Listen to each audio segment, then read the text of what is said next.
अच्छा, electric field due to infinite line charge.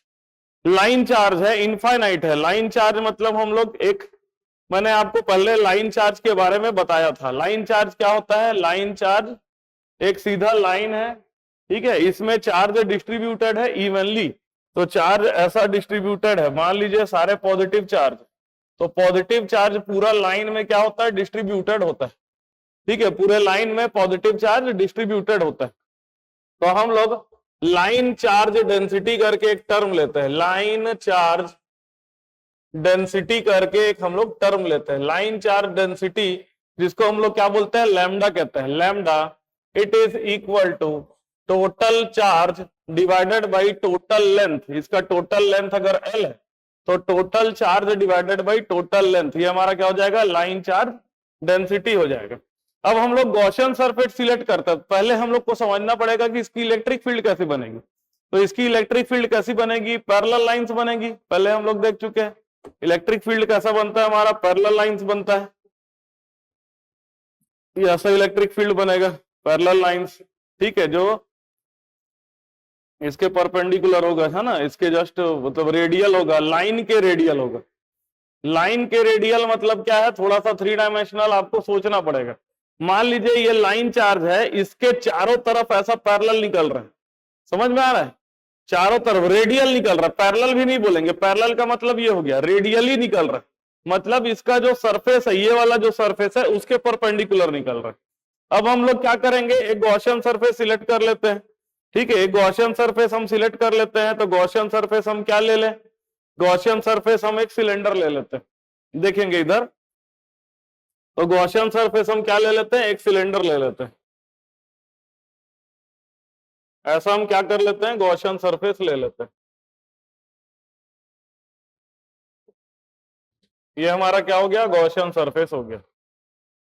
हमने क्या ले लिया? गॉसियन सरफेस में सिलेंडर ले लिया। अब देखिए सिलेंडर लेने का फायदा क्या है?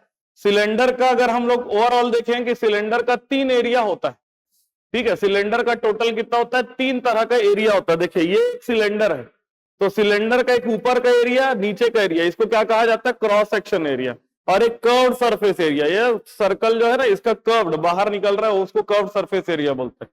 तो टोटल कितने एरिया है? यहाँ पर 3 एरिया है। ये एरिया को मैं लिख देता हूं A1, ये वाले एरिया को लिख देता हूं A2, और तीसरा एरिया है कर्व्ड सरफेस एरिया A3। अब समझिए इलेक्ट्रिक फील्ड का डायरेक्शन आपका ऐसा है, ठीक है, ऐसा है। तो ये जो एरिया है, ऊपर वाला एरिया, ऊपर का एरिया या नीचे का एरिया, जिसका कर्व जो सिलेंडर के ऊपर वाला पार्ट, उसका एरिया और इलेक्ट्रिक फील्ड का लाइन, एरिया वेक्टर और इलेक्ट्रिक फील्ड वेक्टर दोनों क्या है? म्यूचुअली परपेंडिकुलर है। तो इसलिए फ्लक्स ऑन A1 और A2 का फ्लक्स कितना होगा? 0। Flux at A1 is equal to flux at A2, it will be equal to 0। Reason क्या है? एरिया वेक्टर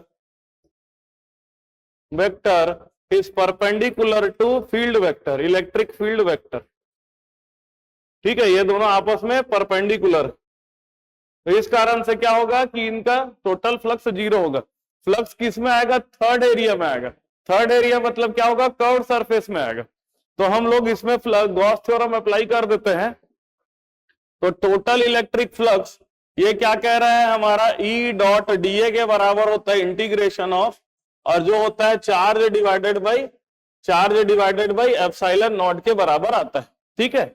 अब देखेंगे टोटल इलेक्ट्रिक फ्लक्स ये आ जाएगा, E को बाहर ले लिए, integration of DA, it will be equal to Q by epsilon naught. तो DA का अगर इंटीग्रेशन करेंगे तो हम लोग सिर्फ थर्ड एरिया का इंटीग्रेशन करेंगे। थर्ड एरिया मतलब कर्व्ड सरफेस एरिया, और कर्व्ड सरफेस एरिया क्या होता है? सिलेंडर का 2 पाई RH, और यहाँ का जो सिलेंडर है उसका हाइट कितना है? लेंथ के बराबर। ये टोटल कितना है? L के बराबर। तो इसका कितना होगा एरिया? इसका एरिया होगा 2 पाई RL। तो ये हो जाएगा E into 2 pi RL, it is equal to Q by epsilon naught. तो इलेक्ट्रिक फील्ड की वैल्यू आ जाएगी 1/2 pi R epsilon naught Q divided by L, है ना। ये किसके बराबर हो जाएगा? 1/Q डिवाइडेड बाई L, ठीक है। अब हम लोग Q पढ़े हैं, Q इज इक्वल टू क्या होता है? लैम्डा इंटू L आएगा। है ना। अगर हम लोग चार्ज डेंसिटी के हिसाब देखेंगे तो Q कितना आएगा, लैम्डा इंटू एल के बराबर आएगा। तो इलेक्ट्रिक फील्ड मेरी फाइनल कितनी बन जाएगी, 1/2 पाई एप्सिलॉन नॉट, Q के जगह मैं लिख देता हूं lambda into L divided by L into R. ये एल एल कट गया तो इलेक्ट्रिक फील्ड मेरा कितना बन गया, 1/2 pi epsilon naught lambda divided by R. किसके डायरेक्शन में, आर, रेडियल डायरेक्शन में। रेडियल डायरेक्शन का मतलब समझिए, ये पेन को आप ऐसा मानिए कि क्या है, ये एक लाइन चार्ज है। अब इसके हर पॉइंट से आप ऐसा परपेंडिकुलर लाइन निकालेंगे, वही हमारा क्या है, रेडियल डायरेक्शन है। तो किसके डायरेक्शन में आएगा, रेडियल के डायरेक्शन में इलेक्ट्रिक फील्ड मेरा बनेगा। तो ये हमारा फाइनली इलेक्ट्रिक फील्ड किसके कारण से आ गया, लाइन चार्ज के कारण से हमारा इलेक्ट्रिक फील्ड आ गया।